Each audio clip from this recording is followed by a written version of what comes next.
बैठ जाए। पुत्र की प्राप्ति अच्छा है कि परमात्मा की प्राप्ति? जोर से बोला जाए। परमात्मा के। समझ रहे हैं मन में खोट। तो ये सब मतलब वक्ता का ये दृष्टिकोण हो, उसको आप रियल ढंग से, अगर आप जीवन में जो लॉजिक है, जो रीजन है, अगर उसको बताया जाएगा तभी आप मोह से मुक्ति माने ऐसा नहीं कि डॉक्टर कोई दवा दे देंगे आप मोह से मुक्त हो जाएंगे, ना ना, कोई दवा है नहीं।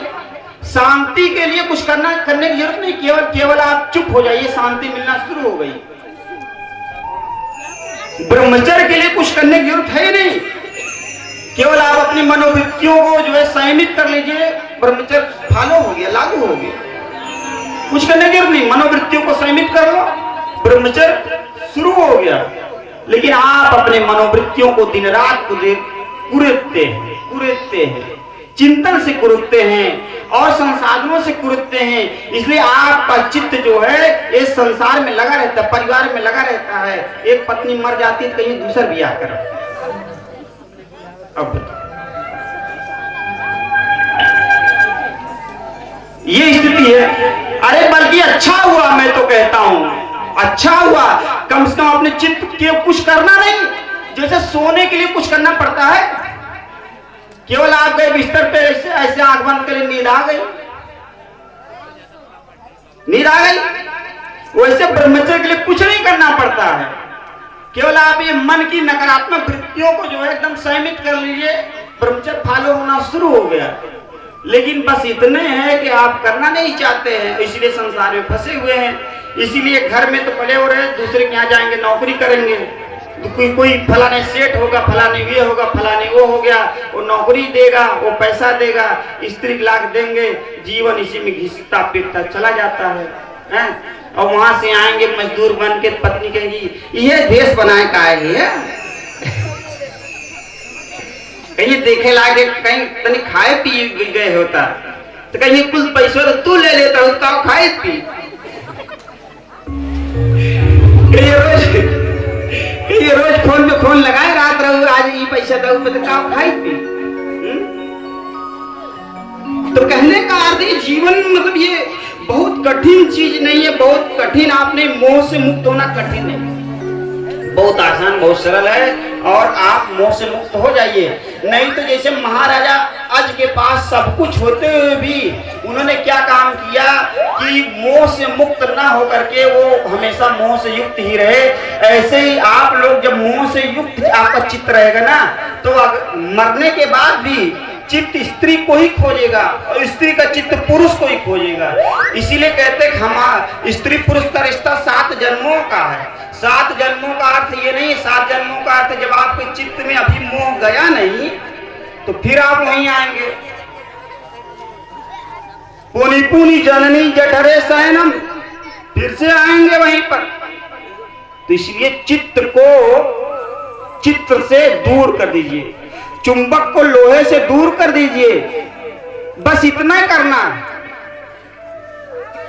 वो गाना है ना, वो पुराना गाना, क्या वो जो अभी तो उसको याद नहीं है, याद मतलब उस ढंग से, मतलब वो 2-4 लाइनें तो जरूर याद होंगी गाएंगे, लेकिन बस एग्जाम्पल से कहेंगे। सूरतिया देख भौरा गैला लुभाए,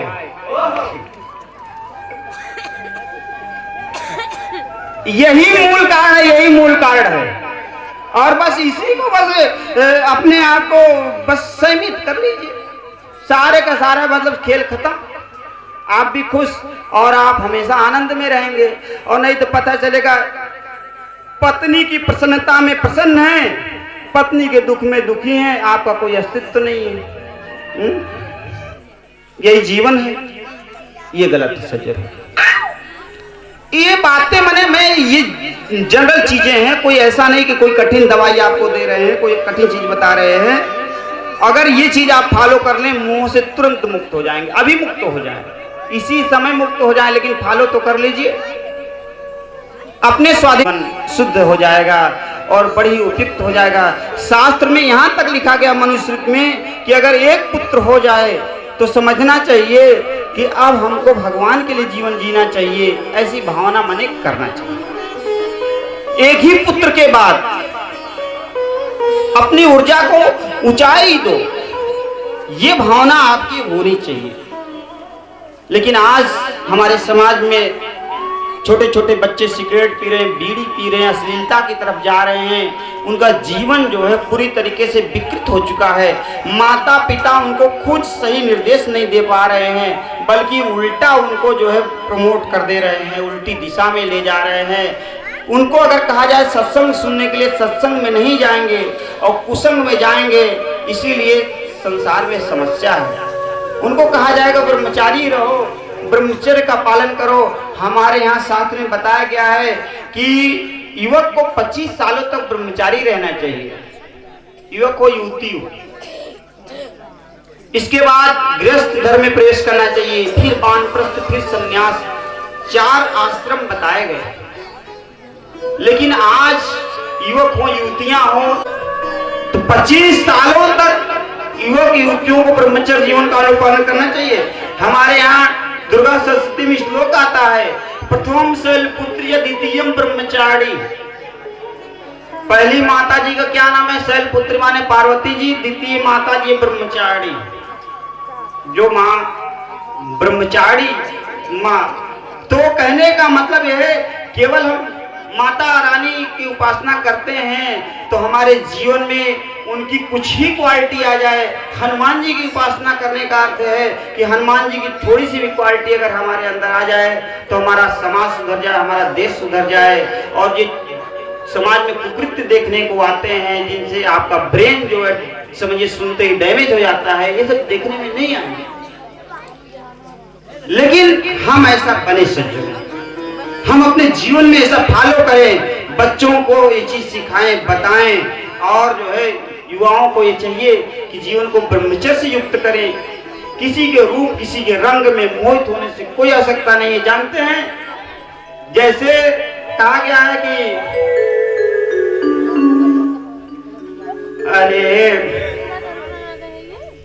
दोस्त भी टूट जाता है गरीबी में, टूट जाता है गरीबी में जो रिश्ता खास होता है, टूट जाता है गरीबी में जो रिश्ता खास होता है। और दुश्मन भी दोस्त बन जाता है जब पैसा पास होता है, जब पैसा पास होता है।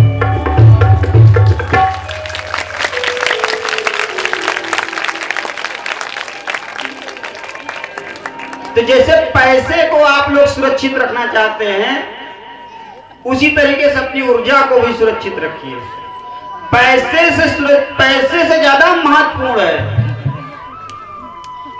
फॉर योर एनर्जी, वो पैसे से ज्यादा महत्वपूर्ण है। मनुस्मृति इत्यादि ग्रंथों में लिखा गया है कि घर डैमेज हो गया कोई बात नहीं है, कोई और आपसे विदा हो गया कोई बात नहीं है, लेकिन अगर तुम्हारा ब्रह्मचर्य खत्म हो गया तो समझना कि तुम जो है पतित हो गए, तुम्हारे जो है कि पैसे से ज्यादा नुकसान हो गया।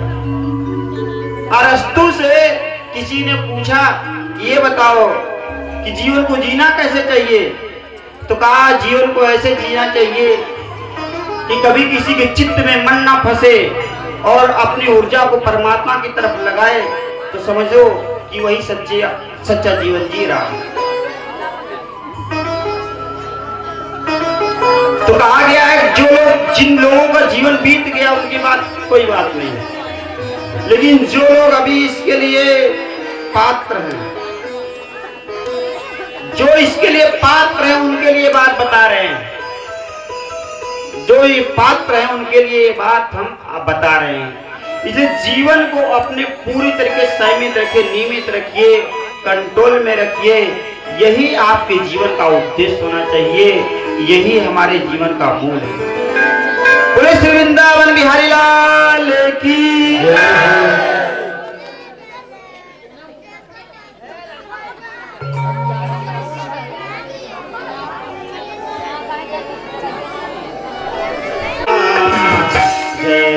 महेश्वर मुख चंद्र चकोरी दर्श देवो की नाम, जय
क्योंकि आपका पुत्र अधार्मिक है, उसको धर्म पर भरोसा नहीं है, वो जीते जी आपकी सेवा नहीं कर पाया है, तो मरने के बाद वो क्या सेवा करेगा?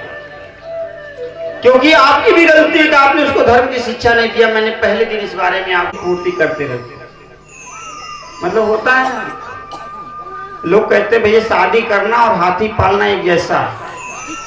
उस समय स्टार्टिंग में ये सब भावना होती ही नहीं कि हमको शादी करना है, क्या करना है, ये करना, उतना ज्ञान भी नहीं होता। वो बस ये होता है भैया भगवान भजन करें, साथ पढ़े, ये पढ़े वो पढ़े, संतों का संग करें, बस यही भावना होती है।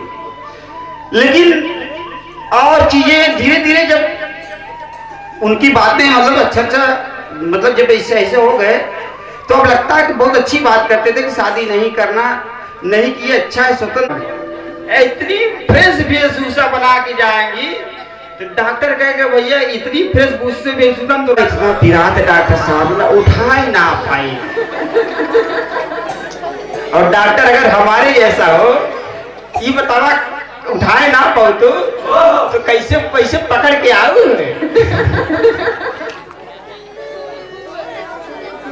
हाँ भाई, पूछता है कि कैसे पकड़ के आए जो उठाना पड़े।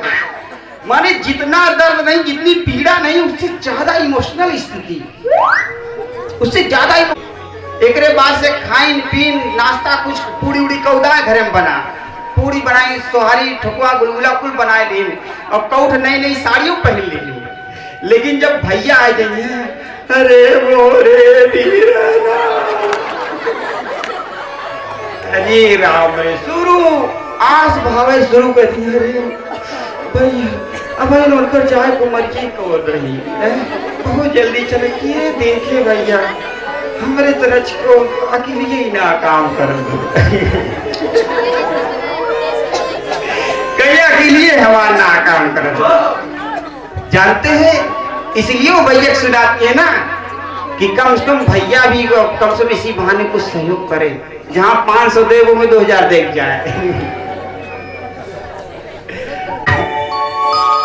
उस समय अगर देखिए दशा तो लगेगा इनको रोए बरसों बीत गए, और तुरंत एक बाद जब ये घरे में इतना तेज पानी लेंगे नहीं भैया पानी पी ला, एक खा लो खा ला, तुरंत चाय बनी, तुरंत बतावा जब मरा कोई मरा है चहकारी, इतना लोग दुखी तो इतना आइटम दे कौन जरूरत है? लेकिन नहीं, अगर बात कुछ देर बाद नहीं साड़ी पहन चली। लेकिन व्यवहार में जहां बात आए तो वहां नेचुरल रहना चाहिए, जो चीजें हैं उसी को फॉलो। समस्या तो महाराजा दशरथ जी आगे आगे और सारी रानियां पीछे पीछे। गुरुदेव वशिष्ठ जी के आश्रम में वहीं अयोध्या से चंद कदमों की दूरी पर गुरु वशिष्ठ जी विराजमान हैं। वहां पर पहुंचते हैं, गुरु के दंडवत कर प्रणाम करने से क्या होता है? कहा प्रणाम करने से, किसी का आशीर्वाद लेने से हमको पुण्य की प्राप्ति होती है, इसीलिए प्रणाम जरूर करना चाहिए। आवाज को आशीर्वाद मिले। और कितने लोग शादी होती, बच्चे तो इतने निकृष्ट हो गए आजकल, अगर कहा गया इसे विवाह कर गया दादा दादी की और सबका चाचा चाची जन बेटे गोड़ धैल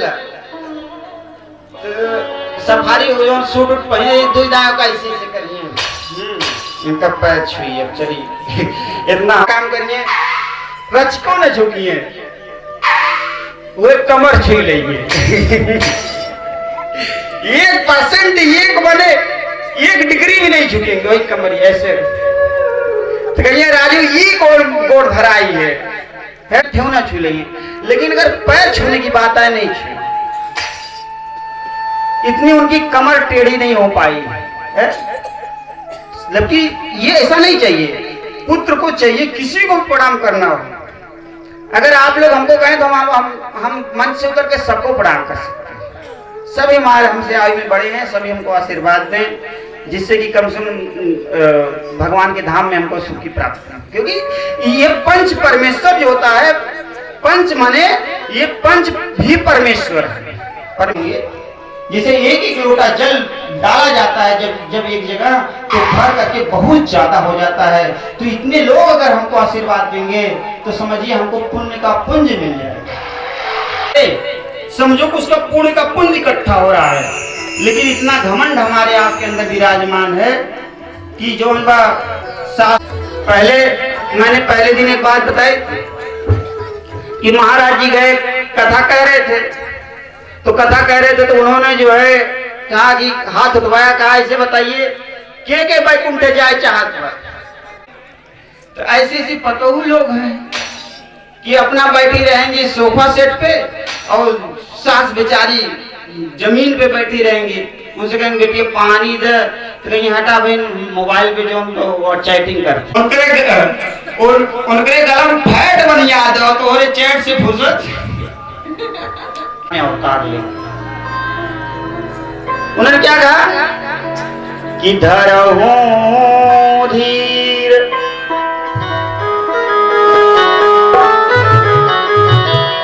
धरहूं धीर होई सुत चारे धरहूं होई सुत चारे धरहूं चारे त्रिभुवन विदित भागत भयहारे त्रिभुवन विदित भगत भयहारे त्रिभुवन विदित भगत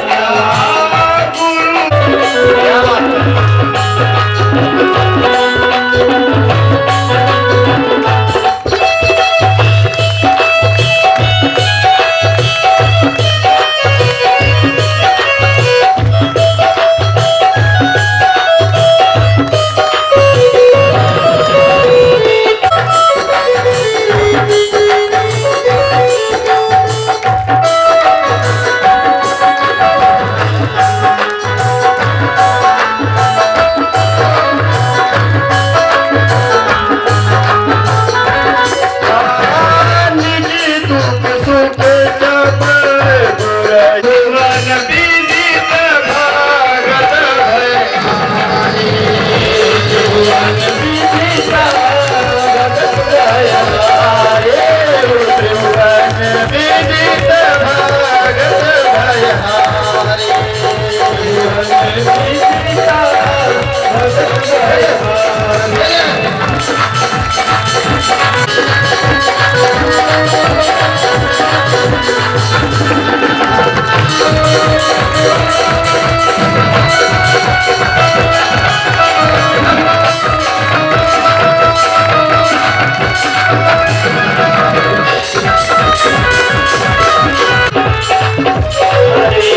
त्रिभुवन विदित भगत भयहारे। बोले श्री वृंदावन बिहारी लाल की। कुछ लोग ताली बजाने में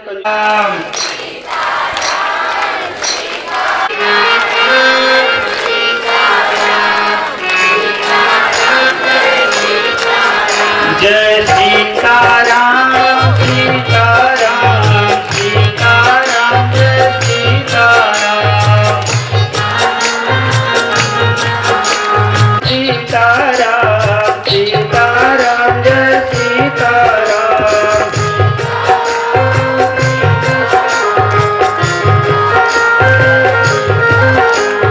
सीताराम सीताराम सीताराम जय सीताराम।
पीलर हवा लेगा। नाम घी, हरि नाम मिश्री घोर घोर पी। भगवान का नाम तो मिश्री के समान है, जितना पिएंगे उतना अच्छी बात है। मिश्री ज्यादा पिए तो नुकसान कर सकती है, लेकिन भगवान का नाम ज्यादा लेकिन नुकसान नहीं करेगा, फायदा करेगा। इसलिए जो श्रृंगी ऋषि के बारे में कहा जाता है कि ऐसा है कि उनके सिर में सींग ऐसा और कहीं कहीं ये बात आती है कि जो है नहीं, वो बचपन में संत मतलब जैसे पैदा हुए वैसे उनकी ऊर्ध्वरेता दशा कि संसार में रहेंगे नहीं, किसी वियोग में पड़ेंगे नहीं। इसीलिए उन्होंने माँ के गर्भ से जैसे ही पैदा हुए वैसे पिता अपने पुत्र को लेकर जंगल में निकल गए। कहा कि हमारा, क्योंकि संसार में भगवान ने गीता में कहा संगा संजायते कामा, कामा क्रोधो भी जायते, क्रोधा उद्भव सम्मोहा, सम्मोहा स्मित भंसा, भंसा भ्रंसाद, स्मित भ्रंसाद बुद्धिनाशो, बुद्धिनाशो पड़स्यति। यानी कि संग से ही वासना की उत्पत्ति होती है। आश्रम से जो है किसी से बोलना मत करना, ठीक है, किसी प्रकार से उनके साथ जो है अटैचमेंट मत बनाना, बता दे रहे हैं। आप यहाँ एक प्रश्न कर सकते हैं कि जो द्वापर के ऋषि मुनि थे वो त्रेता में कैसे आ गए। वस्तुतः ऋषि मुनियों की जो अवस्था होती है वो हमेशा जो है क्या होते हैं, चिरंजीव होते हैं। वो हर काल में, हर लोक में, हर टाइम पे रहते हैं। ऐसा नहीं है कि जो महात्मा द्वापर में उत्पन्न हुए त्रेता में नहीं थे, ना ना, उस समय भी थे, क्योंकि वो सभी चिरंजीव होते हैं। साधु संतों की जब शरीर छूटती है तो ब्रह्मलोक में जाके निवास करता है उनका प्राण। तो सारे महात्मा आए, यज्ञ का संसाधन तैयार किया जाने लगा, यज्ञ के लिए जो है व्यवस्था करी गई और सारे ऋषि मुनि यज्ञ करते हैं। ओम इंद्राय नमः स्वाहा, ओम बौड़ाय नमः स्वाहा, ओम कुबेराय नमः स्वाहा, ओम सूर्याय नमः स्वाहा, ओम शक्राय नमः स्वाहा, ओम यमाय नमः स्वाहा, ओम श्री दुर्गा दिव्य नमः स्वाहा। सारे देवताओं की आहुतियां दी जाती हैं।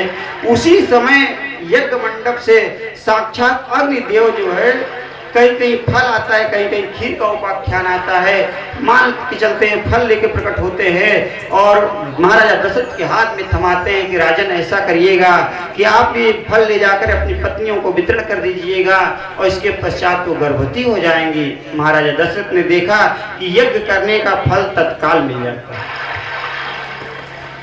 जाता है, इसमें कोई दो बात नहीं। अभी हम परसों पूजा करा रहे थे तो हमारे यजमान लोग वो तो पूजा करते उठ जाते हैं, बेचारे सब मासूम हैं, मासूम कहा जाएगा। तो अब वो पूजा करा के सब लोग उठ गए और दक्षिणा हमारे बगल में हमारे श्री कालीपुर से आए हुए थे हमारे वर्मा जी, इन्होंने थमा दिया। तो हमने कहा देखिए नियम है पूजा के बाद भैया आचार्य को दक्षिणा जरूर देनी चाहिए, और ये लोग नहीं दिए, लेकिन दक्षिणा जो है किसी और ने दे दिया। मैंने नियम का अनुपालन तो हो गया। मैंने उसी समय उनके मुंह पे बात कही और वहां कुछ लोग थे भी कि नियम का अनुपालन तो हो गया। तो कहने का मतलब पूजा का फल तुरंत मिल गया, वैसे ही यहाँ यज्ञ का फल तुरंत मिल गया। मैं इसलिए नहीं बता रहा हूँ कि आप लोग मुझको दक्षिणा दीजिए, नहीं, आप लोग मुझको ऐसी कोई बात नहीं, मैं एक एग्जाम्पल्स को समझा रहा हूँ और बात आएगी तो हमको कहना अच्छा लगता है, हमको नई चीजें प्रिय है। आई लाइक टू न्यू, मैं हमेशा नई चीज पसंद करता हूँ। I like to the new things, मैं नई वस्तुओं को पसंद करता हूँ। I like to the new sentence and I like to the new publics and I like to the Shri Ram नाम। हाँ, ये मेरे जीवन का मूल पसंद ये समझिए। तो कहने का मतलब है कि जैसे यज्ञ में तुरंत आहुति दिया गया, जैसे हमको तुरंत दक्षिणा मिल गई, वैसे वहां तुरंत आहुति दी गई और तुरंत जो है अग्निदेव लेके प्रकट हो गए। तो कभी आप ये मत मानिए कि हम पूजा कर रहे हैं फल कल मिलेगा, हो सकता है तुरंत फल मिल जाए, ये तो उनकी कृपा के ऊपर है ना। है? अब क्या मैंने जब इनसे फोन से बात किया था तो हम क्या ये गेस करके नहीं चले थे इतनी व्यवस्था में ये कार्यक्रम कराएंगे हमारे प्रधान जी, पूर्व प्रधान जी? नहीं। और आश्चर्य की बात मैं आपको ये भी बता दूं कि ना हमसे इनसे कोई परिचय था, केवल एक बार मुझसे ये मिले थे। मेरी कथा थी शहरपुर में, वहां आए थे, दर्शन किया था, नंबर लिया था और संजोग ऐसा बना था मैंने भी इनका नंबर ले लिया था। फिर बीच में कभी बात नहीं हुई, कभी भी बात नहीं हुई। और मेरी कथा थी धमरुआ में, राजा जी की यहाँ थी कथा, लेकिन उन्होंने किसी कारणवश कथा कैंसिल कर दिया।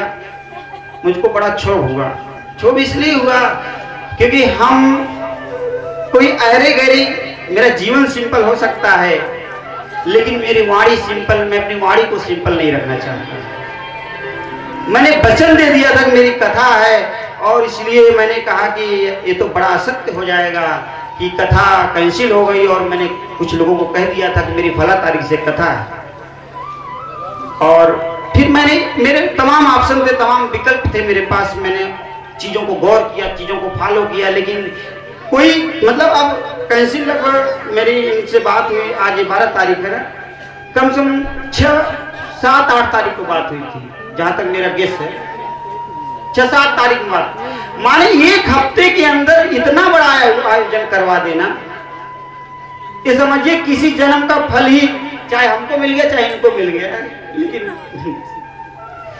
मैंने तब इनसे बात किया, मैंने 6 तारीख को मेरी कथा कैंसिल हुई और फिर मैंने इनसे बात किया। इन्होंने कहा महाराज जी स्वागत है आपके चढ़कमल हमारे यहाँ पड़े। तो मैंने ये सोचा कि शाम है और शाम को सभी स्वागत करते, हो सकता है सुबह भूल जाए क्योंकि इतना प्रकार रिश्ता नहीं था, कभी बात नहीं हुई थी, कभी किसी प्रकार से वो नहीं था, किसी व्हाट्सएप पर भी कोई वो नहीं था, इसलिए इतना प्रकार भरोसा नहीं था कि आदमी जो वचन दे रहा है उसको सुबह तक निभाएगा। आजकल तो लोग इतना क्लोज होने के बाद भी दूर चले जाते हैं। ये तो मान लीजिए दूर रहने के बाद भी क्लोज बन गए। तो भरोसा नहीं था, लेकिन फिर मैंने मार्ग में फोन किया तो इन्होंने स्वीकार किया। तो मेरे मन में ये बात आ गई कि नहीं जो है ये कथा होगी, हर हाल में होगी, क्योंकि कथा जो होती है वो रुपए पैसे से नहीं होती है, वो मनुष्य के मनोबल और उसकी भक्ति से होती है। और तब जाके ये कथा उसी समय तय होगी कि हाँ कथा होनी है। आश्चर्यजनक बात बता रहे हैं आप, और ये हमारे लिए आश्चर्यजनक रहेगा कि ना वही हाल, न जी भर के देखा न कुछ बात की। ये स्थिति थी, लेकिन फिर भी कथा हो गई, इतना बड़ा आयोजन हो गया। तो मैं इस बात को इसलिए समझा रहा हूं कि पूजा का फल तत्काल भी मिल सकता है। कभी आप ये मत मानिए कि हम पूजा कर रहे हैं हमको फल जो नहीं मिलेगा या वर्षों बाद मिलेगा, तत्काल भी मिल सकता है सज्जनों। तो बात आई तो कहनी पड़ी इनके लिए, मैं इनके साधुवाद के लिए, आज भगवान का जन्मोत्सव है, इनको आप तो लोग तालियों के माध्यम से आशीर्वाद प्रदान करिए कि वास्तव में बड़ा पुण्य का कार्य है।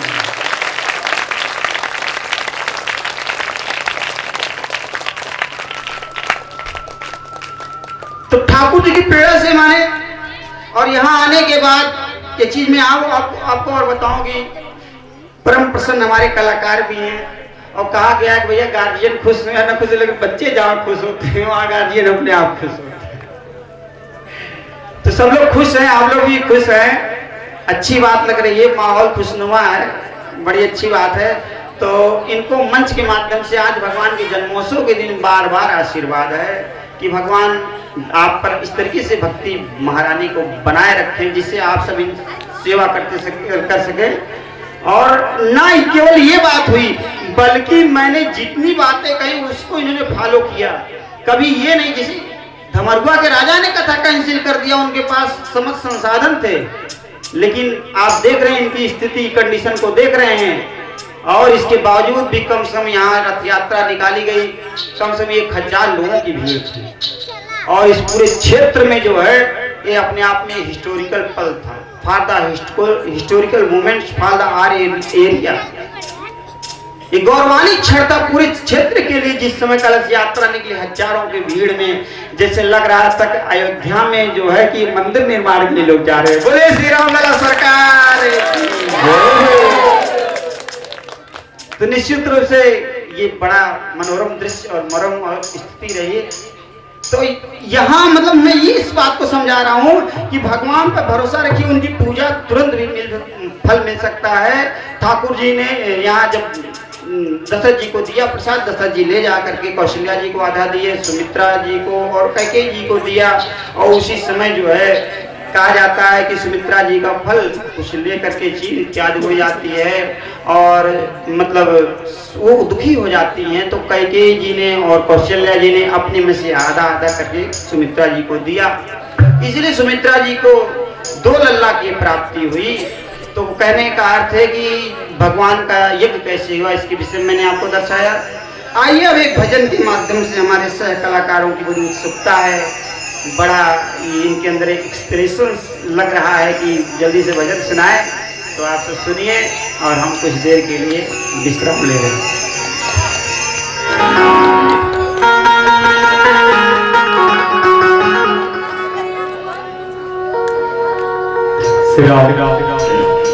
हरि भजन करो थोड़ा थोड़ा कि रोज दिना। हरि भजन करो थोड़ा थोड़ा कि रोज दिना। हरि भजन करो थोड़ा थोड़ा कि रोज दिना। भजन करो थोड़ा थोड़ा कि रोज दिना।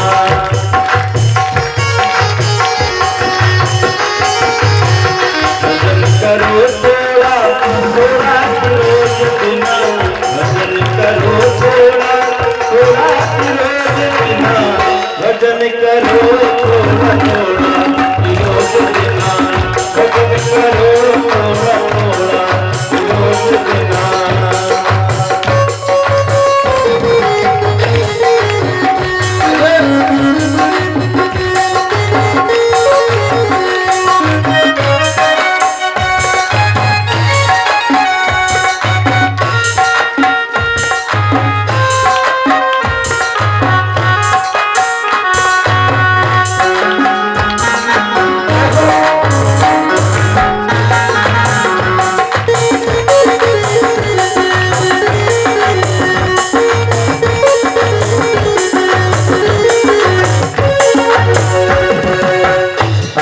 जन्म का क्या है भरोसा, अगले जन्म का क्या है भरोसा।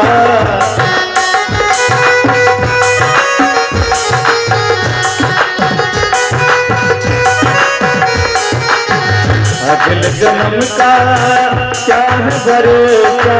क्यों हाथ बलों की घोड़ा रोज बिना। हाथ बलों की घोड़ा रोज बिना। भजन करो थोड़ा थोड़ा रोज बिना। सेवा करते हैरान हो गए कि सेवा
घोड़ा थोड़ा की रोक देना हाथी बनाओ के घोड़ा रोक देना हाथी बनाओ के घोड़ा रोक देना घोड़ा बने तो करे घोड़ा रोक देना कान में भी घोड़ा थोड़ा रोक देना मारे तो घोड़ा रोक देना घोड़ा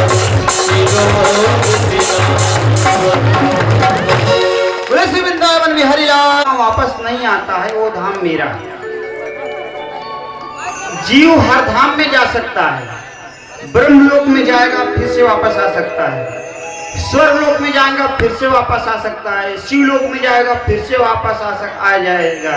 लेकिन जब साक्षात राम जी के लोक में चला जाएगा तो जीव वापस नहीं आएगा और राम जी में लीन हो जाएगा। जैसे समुद्र में बूंद खो जाती है तो क्या फिर मिलती है? नहीं मिलती। तो ऐसे जब हमारा शरीर का जो मूल तत्व है, जीवात्मा जो है, शरीर तो मूल है नहीं। सब लोग देखते हैं शरीर बॉडी यहीं रह जाती है, आत्मा छोड़ जाता है। वो गीत है ना, का करबा राई राई पाई पाई जोड़ के, और आगे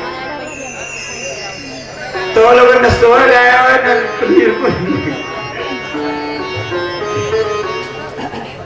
का करबा राई राई पाई पाई जोड़ के उड़ जाएंगे सुगनवा एक दिन पिजर वर्ष।